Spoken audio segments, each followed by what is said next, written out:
Quinta-feira é dia de quê? Fatos da semana no Revista.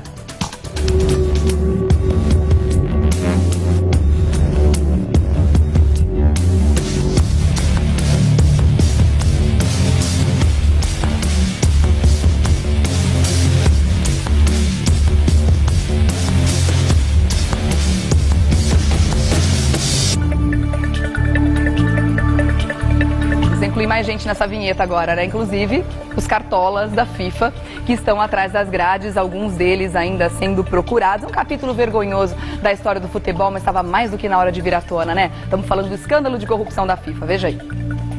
O mundo do futebol foi pego de surpresa na semana passada.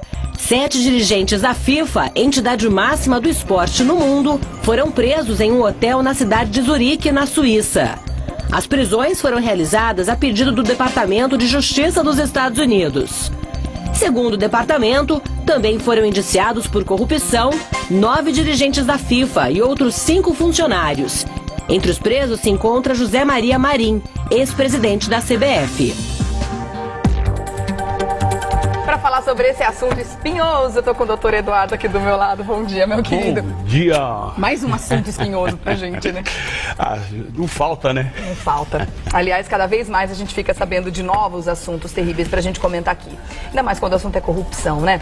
Bom, a gente vai falar sobre isso, vai tentar entender melhor, né, essa teia de aranha, que sempre que fala em corrupção, sempre tem tanta gente envolvida, que a gente vai ver aí quem são principalmente os personagens principais dessa história. Mas antes, a gente aqui dentro da Gazeta tem vários especialistas em futebol, gente inclusive muito crítica a todo o sistema, gente que, tipo, quando eles foram presos já fizeram aquele comentário, eu já sabia, lógico que já sabia. Inclusive o Chico Lang tem uns comentários muito interessantes para fazer pra gente sobre esse assunto, a gente vai ouvir agora, veja aí.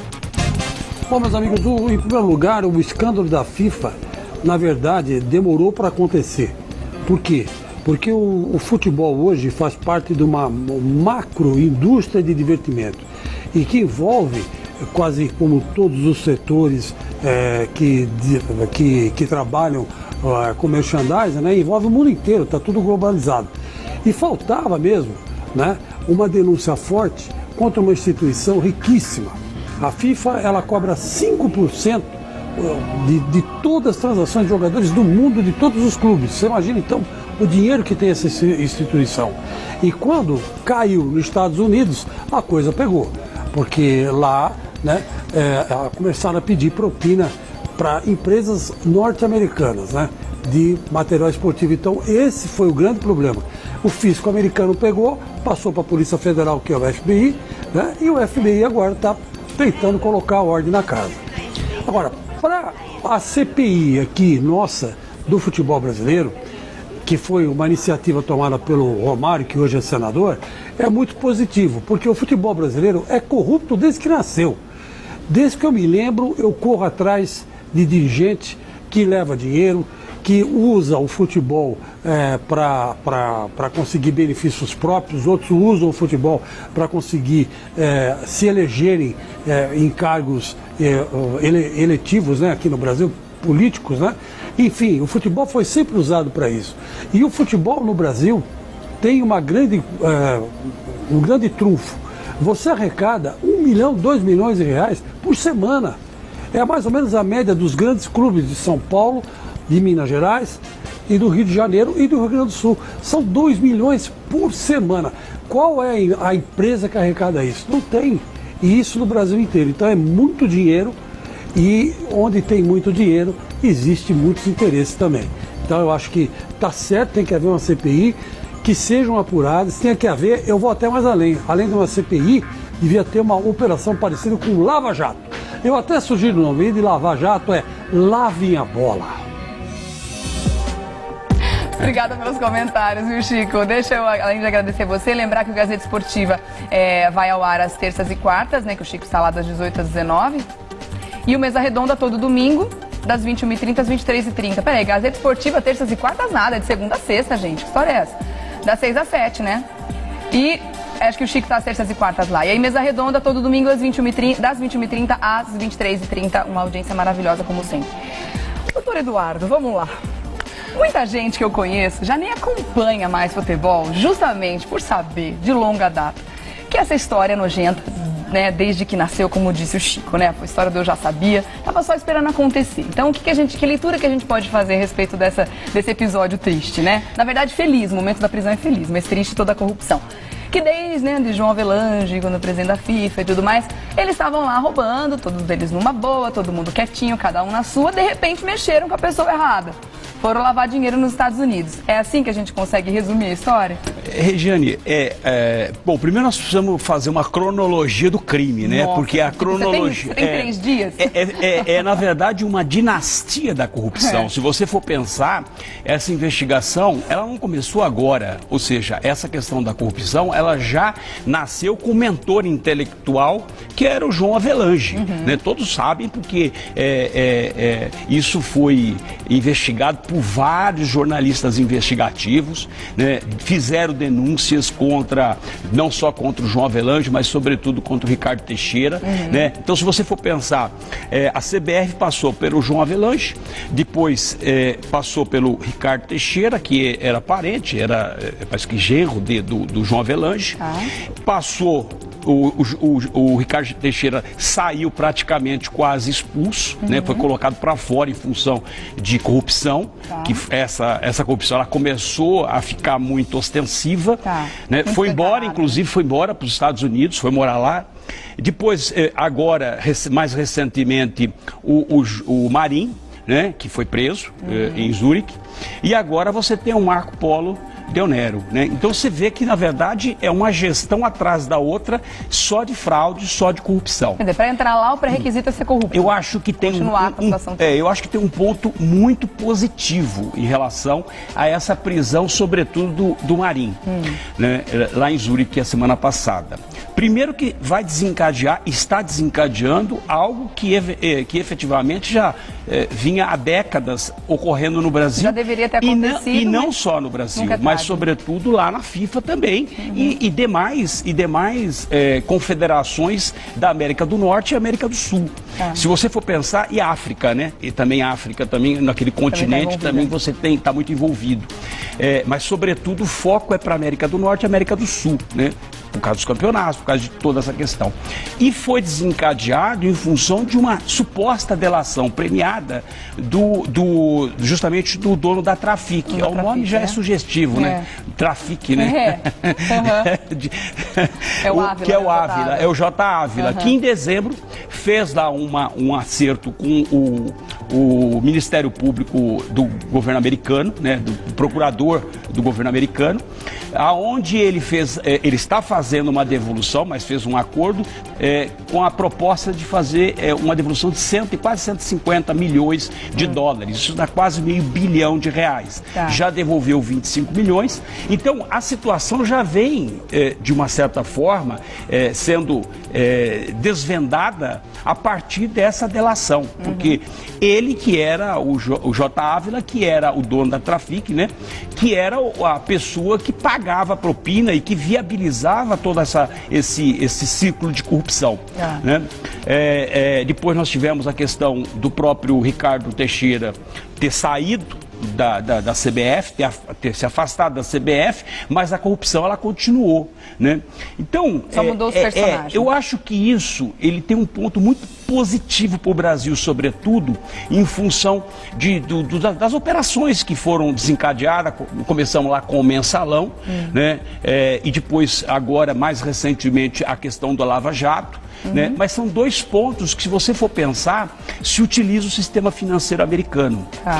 O que isso deu uma debandagem das pessoas viajarem para os Estados Unidos. E vou dar até uma fundamentação. Se você analisar o Deonero, voltou rapidamente de Zurique para o Brasil, alegando, não participando nem das eleições da FIFA, alegando que tinha que dar uma satisfação. Na verdade, ele estava fugindo de lá para cá. Essa é a leitura que todo mundo fez. Essa é a leitura. Claro. Depois você pega o Ricardo Teixeira, que já colocou a casa dele à venda lá em Miami, por 22 milhões de dólares, tá para vender, mas já voltou para o Brasil. Por quê? Porque, na verdade, se ficar lá em território americano, corre o risco de ser preso também.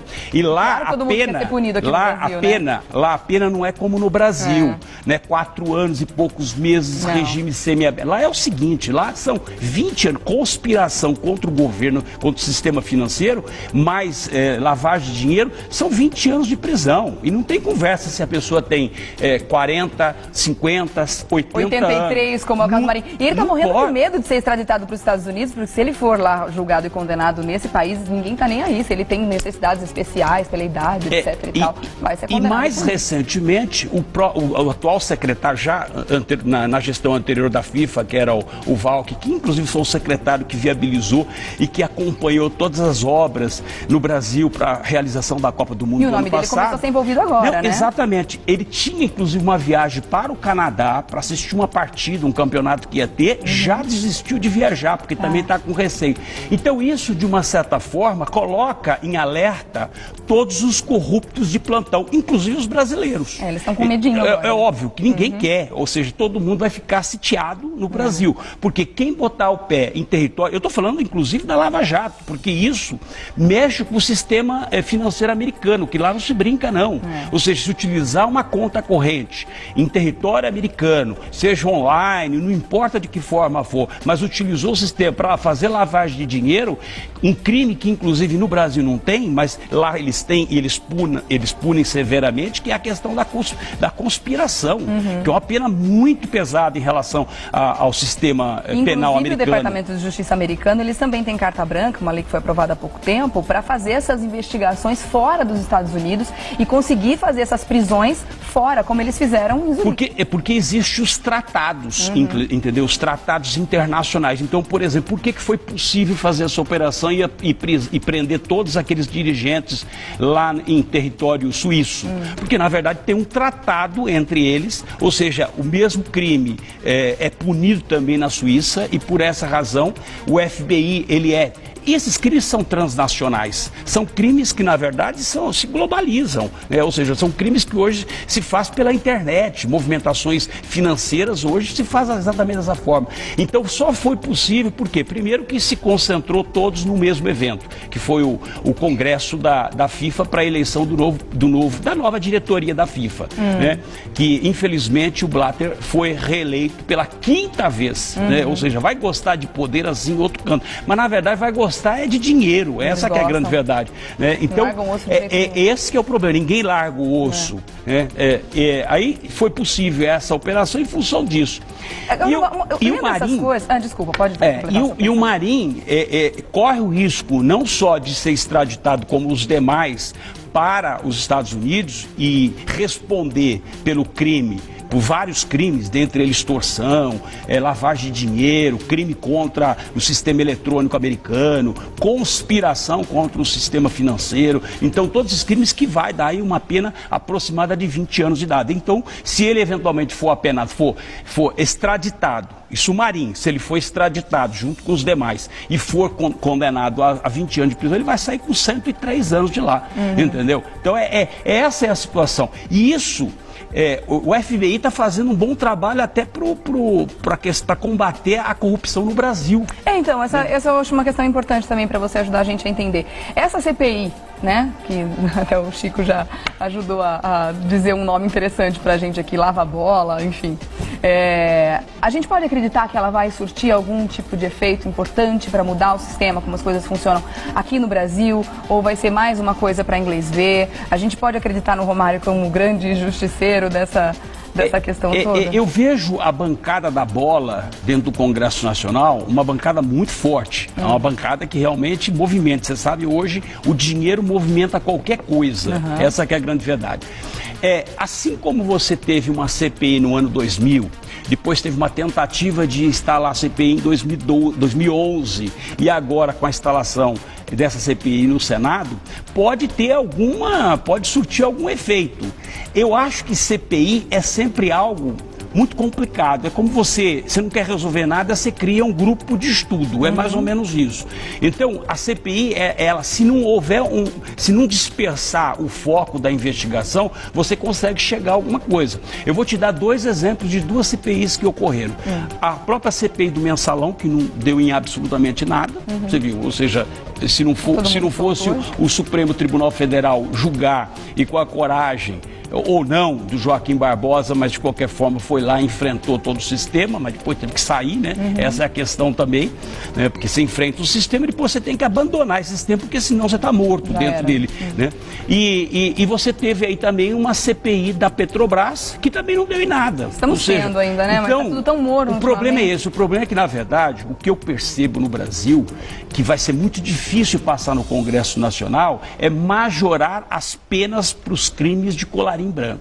Entendeu? A pessoa que comete um crime contra a nação brasileira, né, tem que ser penas como acontece nos Estados Unidos, penas que realmente não fica aquela coisa de regime semiaberto, ou se não, tem um outro sistema americano que a pessoa já escolhe, ou você devolve todo o dinheiro que você desviou, que você roubou, né? Ou você vai para a cadeia, como o próprio J. Ávila. Ou seja, o que ele fez? O J. Ávila está tendo que indenizar o governo americano justamente por conta dessa corrupção toda. Então, é dessa forma que tem que funcionar. No Brasil, não. Você faz a delação premiada, devolve parte do dinheiro, fica com o resto para poder... E aí fica com um regime semiaberto. Então, isso é um absurdo. Uma peninha alternativa, bem simbólica. Quando se resolver nesse país punir com maior severidade essas pessoas que cometem crime contra o sistema financeiro, né, contra a administração pública, peculato, concussão, que são crimes contra o sistema, então obviamente aí o país vai começar a resolver o assunto. Senão, nós vamos ficar exatamente nesse banho-maria, ou seja, não faz de conta que a gente está resolvendo, mas na verdade você não está resolvendo absolutamente nada. Então eu espero que o FBI faça o trabalho que o Brasil não está fazendo. Pois é, pena que eles não podem fazer pela gente, né? Seria muito bom que fizessem. Mas uma coisa que eu achei muito interessante também do sistema lá fora é que não importa se o dinheiro corrompido, se o dinheiro roubado é público ou é privado. Eles entendem que por mais que seja público, porque aqui parece que a empresa faz o que ela quer com o dinheiro dela, se quer pagar propina, enfim. Mas não é bem assim. Não é só porque o dinheiro não é nosso que não deixa de ser corrupção, né? E faz muito sentido lá, porque eles também entendem que você está acabando com a concorrência. Quando você paga propina, você está complicando a questão da concorrência. Eu achei, faz muito sentido, né? Não, os caras pensam de uma forma diferente. Não importa, a prática da corrupção, ela pode ser pública ou privada. Desde que ocorrência, a concorrência desleal, aqui não se leva a sério, mas nos Estados Unidos então, é muito sério lá, ou seja, a pessoa é punida com severidade. É verdade. Entendeu? A gente vai continuar acompanhando com toda certeza essa história que está só começando, com certeza teremos muitos capítulos aí, todo dia vem sempre uma atualização e o doutor Eduardo vai voltar para conversar com a gente com toda certeza. Continuando aí o contato com ele através do Facebook, durante a semana toda, é só você acessar Eduardo César Leite lá no Face, tá bom? Obrigada, meu querido. Eu que agradeço. Ótima semana para você, viu? Boa semana para você. Obrigada, doutor. Obrigada mesmo.